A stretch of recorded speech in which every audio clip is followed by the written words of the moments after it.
Year 2 of the project, Native American People of the Revolutionary Period, began in the fall with a workshop and introduction to historian David Edmonds. Dr. Edmonds is the award-winning author of several books and one of the nation's premier experts on Native Americans of the late 18th and early 19th century. Dr. Edmonds provided much insight during workshops, readings, and online discussions throughout the school year. In June, Dr. Edmonds and the rest of the group traveled to the Great Lakes region of the United States to explore and better understand the lives and events of the Native American people of the Revolutionary period. Beginning in St. Louis, Missouri, the group traveled to Cahokia Mounds. Cahokia Mounds predates the Revolutionary period by thousands of years. However, a brief glimpse of the culture of the area and time gave the participants a greater understanding of the rich and complex history of the Native American peoples of the region.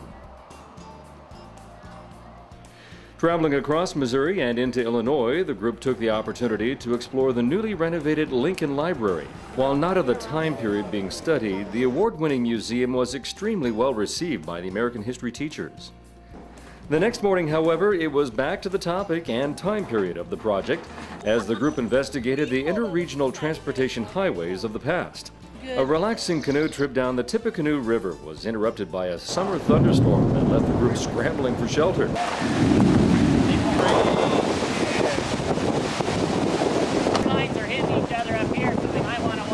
Well, I planned an authentic trip, so I think this is pretty authentic.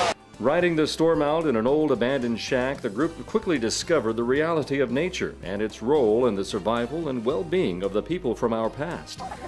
Knowing that our precious lunch cargo was secure in our steel-belted coolers, the educators were reminded of the sometimes harsh living conditions of the past. Exiting the river, the group traveled to the Tippecanoe battlefield.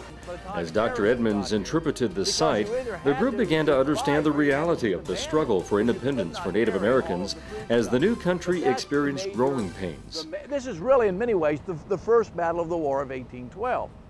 Following an evening of rest in Indianapolis, the group was treated to an exceptional tour of the Idle George Museum. This unique museum included numerous artifacts and valuable information about many Native American cultures and their history. Want to reflect the Native American belief that the past is part of the present. A long bus trip across the state of Ohio found the group in Chillicothe. Chillicothe is the home to a long-running outdoor pageant called Tecumseh the Show. While the production was colorful, the historical accuracy of the event brought the group to near hysterics. It was on the bus trip back to the hotel that the project historians knew for certain that this group had learned to tell myths from realities as they ranted and raved at the production's inaccuracies in historical content and cultural stereotypes. The next day, the group traveled to Fallen Timber Battlefield.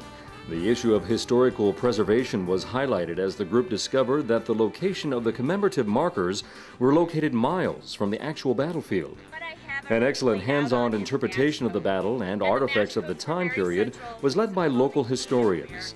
Several of the group got to try their strength and stamina by holding a musket, while others explored the clothing and daily tools of the time period. The next stop on the tour was at Fort Meigs. Several of the locations visited in Year 2 of the project are actual War of 1812 sites. The information gathered at the sites are directly related to the understanding of the Native American struggles of the time.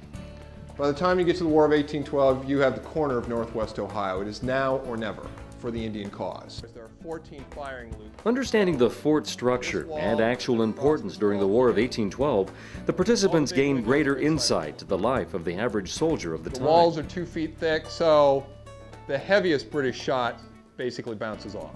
Following further investigation of forts along the Great Lakes and their significance in both the frontier lifestyle and War of 1812, the group traveled to Mackinac Island. Spending 3 days on the island, the group investigated the importance of the island and its fort to the security of the upper Great Lakes region. It was here at Fort Mackinac that Native Americans played an instrumental role in the fall of the fort during the War of 1812. Eastern Sioux were involved in this foray. Back on the mainland, the group visited colonial Michilimackinac. Founded in 1715 as a French fur trading village and military outpost, Michilimackinac was later occupied by the British, who abandoned it in 1780 to establish a new fort on Mackinac Island.